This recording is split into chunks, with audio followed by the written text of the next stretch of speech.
Hello, everybody, and welcome to the show. We have a very special guest joining us today, Congressman Bob Onder. He is from Missouri, my home state, actually, and it is a pleasure to be able to talk with him today. Congressman Onder, thank you for joining us. I just want to get right into the questions because there's so much to discuss. President Trump has been doing so much, it's hard to even keep track of everything he's doing. He's been working very hard. But one thing that stuck out to me personally was his move to gut the Department of Education. This is something that conservatives have been trying to do since Ronald Reagan and even before then. Ultimately, it's going to take an act of Congress to abolish the department as Congress created it. What's the temperature of the room in Congress to get that done, and what are your thoughts on the president's move? Yes, you're right, Andrew. It's great to be with you. We do ultimately need to pass legislation to once and for all abolish the Department of Education. As you alluded to, since Ronald Reagan, we Republicans have time and again said that we need to abolish the Department of Education. This experiment in federalizing education, which should be a local or state responsibility and ultimately a parental responsibility. I believe that there is broad support to do this. Now, there are some programs within the federal Department of Education that we will probably not do away with. For instance, things like programs for special needs kids who need IEPs, or the student loan program. But that does not mean there cannot be substantial reform in the Department of Education and really abolishing the Department of Education. For instance, moving student loans over to the Department of Treasury and privatizing. Essentially, Obama and his administration took over the business of student loans.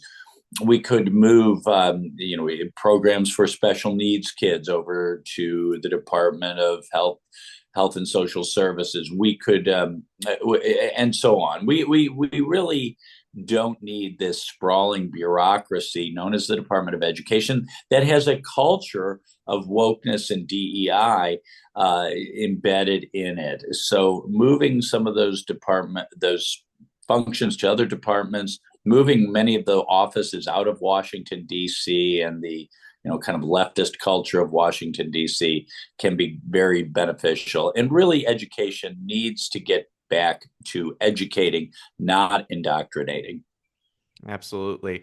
And what is Congress, the temperature of the room there? Are people excited to do that on the congressional side? Is there any legislation in play to make that happen, to advance what the president is doing, or is Congress just looking at the executive order and seeing that as a step in the right direction and nothing else has taken place yet? Yes, we are. We have had hearings in the department in the Education and Workforce Committee on this subject. Numerous bills have been filed, and yeah, we are ready. Those of us who are most closely involved in this, I am on the Education and Workforce Committee, and Chairman Wahlberg. We are committed to make this a reality. Excellent. Glad to hear that. And constitutionally, Congress holds the power of the purse. Article 1, Section 8. It's the most powerful branch of government. You guys are the Correct. appropriator of funds. DOGE is doing a great job exposing a lot of the corruption at departments like USAID. Elon posted a picture the other day of him at the CIA headquarters. What is Congress doing to advance the DOGE agenda? Is it feasible that Congress could go in and actually defund a lot of these agencies that don't appear in the Constitution that are wasting taxpayer dollars? Yes, I think we absolutely need to do that. We can do that through a bill known as a rescission bill that basically looks back at a previous budget and removes money that was previously appropriated. But I think it's important that your listeners understand that this nonsense we're hearing from the lunatic left President Trump does not have the power to cut funding to FEMA for housing illegal aliens, or that he does not have power to defund a transgender opera in Peru or Sesame Street in Iraq. That's utter nonsense. You see, what they say is, well, the Congress funded these things. They have the power of the purse. I guarantee you could look far and wide, Andrew, and not find a budget bill or a continuing resolution or an omnibus that had a line item that said transgender opera in Peru, $2 million. Luxury hotels for illegals in New York City, $58 million. Basically, large chunks of money are appropriated to these agencies, and these are executive branch agencies. So President Trump, when he finds waste or fraud or abuse or something that is not consistent with the law or the interests of the United States, in the case of USAID, he has every right and every duty to stop those payments. So these rogue judges who are trying to block him are completely outside their scope of authority under our Constitution. Yeah, absolutely. And the lawfare issue is so huge. I actually do want to get your take on that because Congress, has authority over the courts in some sense. They can be a big influencer in maybe even getting rid of some of these courts. And Mike Johnson actually spoke out about that the other day. He said, quote, "We do have authority over the federal courts. As you know, we can eliminate an entire district court. We have power, funding over the courts, and all these other things. But desperate times call for desperate measures, and Congress is going to act. So stay tuned for that." You are on the House Committee on the Judiciary. What are your thoughts on that? Is Congress going to do anything to kind of rein in this lawfare? And if they can, should they? Yeah, we absolutely can, and we absolutely must. Congress must act to ensure that judges do not block the lawful exercise of executive power. A single judge shouldn't have the authority to unilaterally issue rulings that affect the entire country. A week ago Thursday, Chuck Schumer had the bag with news is we've appointed 235 progressive judges, his words, not mine, progressive judges who time after time after time, his words, not mine, are blocking what Trump is trying to do in over 100 separate cases in various jurisdictions. Essentially, Andrew, what these judges are doing are saying that they are a fourth branch of government. They are more powerful than the president of the United States, who was elected 7 million Americans to run the executive branch. So yes, we are determined to rein in these rogue judges. We passed out of this House Judiciary Committee the No Rogue Rulings Act, sponsored by Congressman Issa of California. He was the same guy, by the way, who exposed the Hillary email server back in the day.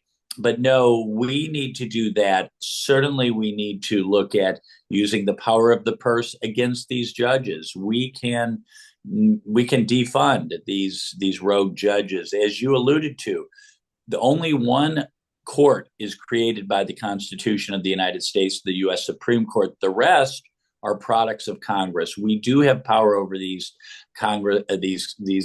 district courts, and just like Jefferson once had to take that action, we need to take whatever action is necessary to rein in these tyrants who think they are more powerful than our elected president. Excellent. I appreciate you articulating that very well. One final thing on Congress pushing the president's agenda, and then I want to get to your bill, which I think is very significant.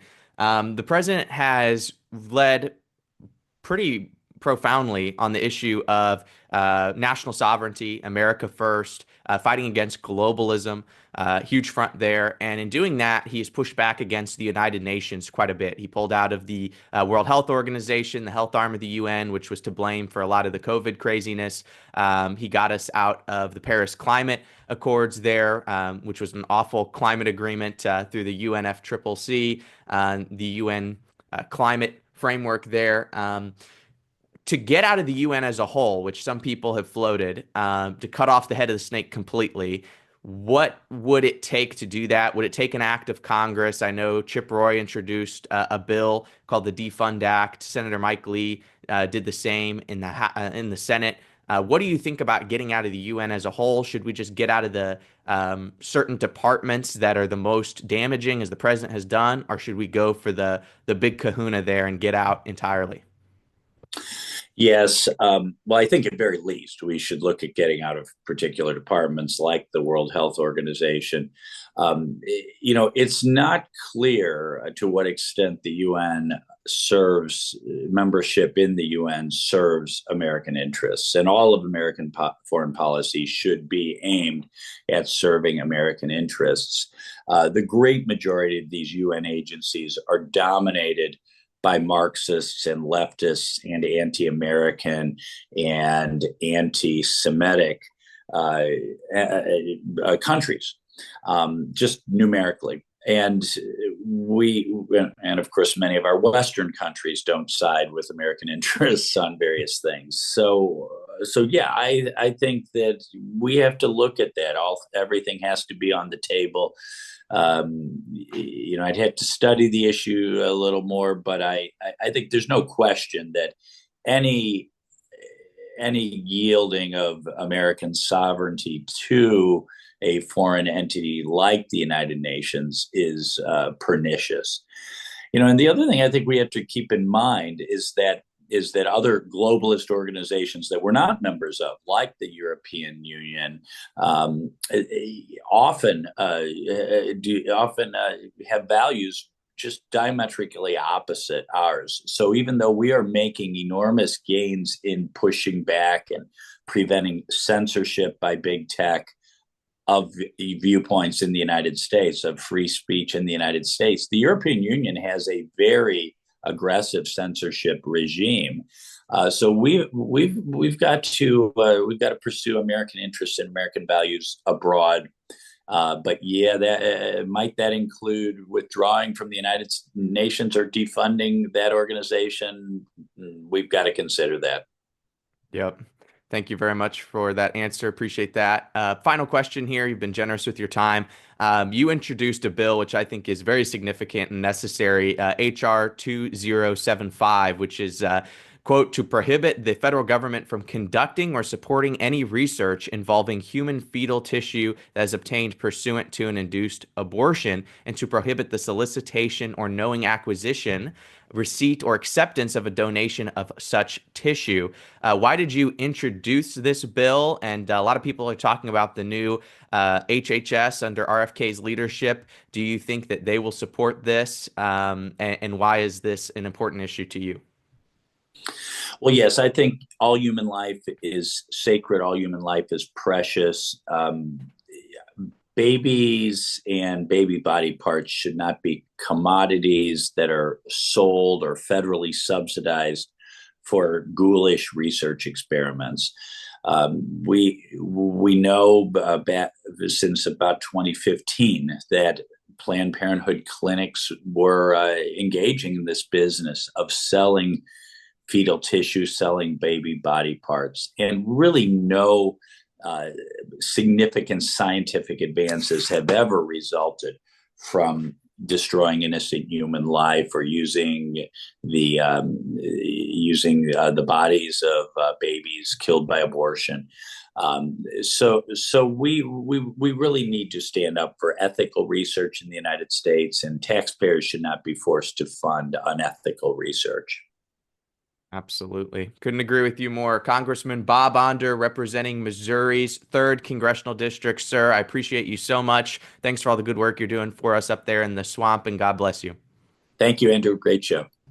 Appreciate it.